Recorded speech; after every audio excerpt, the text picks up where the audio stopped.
আমি বাগানে চলে এসেছি। এখানে দেখুন কুমড়ো গাছ হয়েছে। এই কুমড়ো গাছ থেকে আমি কুমড়ো শাক কেটে নেব।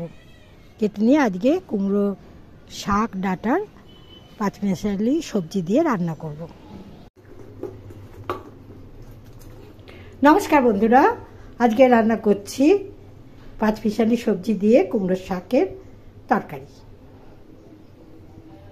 তবে দেখুন আমি কিভাবে রান্না করছি। কড়াই গরম করে নিয়েছি, এর মধ্যে তেল দিয়ে দিলাম। আমি এখানে রাইস ব্র্যান তেল দিয়ে রান্না করছি, আপনারা আপনাদের পছন্দ মতো তেল দিয়ে রান্না করবেন। তেল গরম হয়ে গেছে, এখন এর মধ্যে আমি পাঁচফোড়ন এবং শুকনো লঙ্কা ফোড়ন দিলাম। এগুলো একটু ভেজে নেব।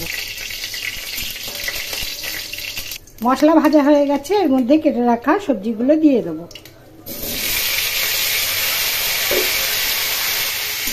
সবজিগুলোর মধ্যে রয়েছে আলু, মিষ্টি কুমড়ো, বেগুন এবং পটল। এগুলো একটু ভাজা ভাজা করে নেব। কুমড়ো শাক গাছ থেকে কেটে নিয়েছি, এগুলি এখন ছোট ছোট টুকরো করে কেটে নেব।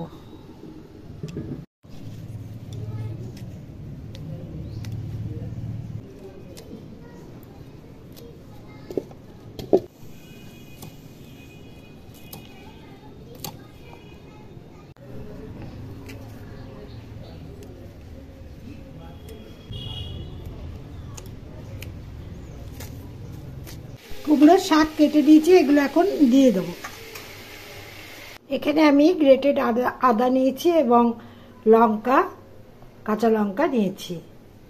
এখন এই সবজির মধ্যে দিলাম পরিমাণ মতো হলুদ, লবণ, গ্রেটেড আদা, কাঁচা লঙ্কা ও ধনে গুঁড়ো। এখন এগুলো দিয়ে ভালো করে কষিয়ে নেব। লো ফ্লেমে বারবার করে নেড়ে নেড়ে আমি রান্না করে নেব।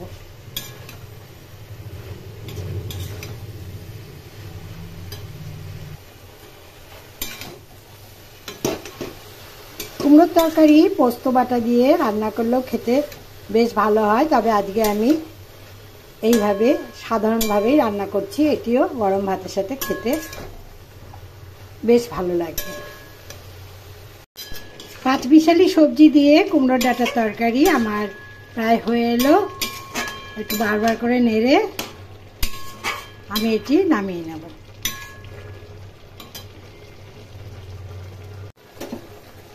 এখন এটি আমি গ্যাস অফ করে দিয়ে অন্য পাত্রে নামিয়ে নেব।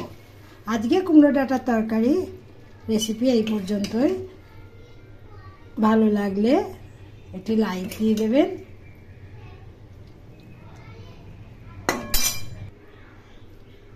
সবাই খুব ভালো থাকবেন, সুস্থ থাকবেন। সকলকে নমস্কার জানাই। ধন্যবাদ।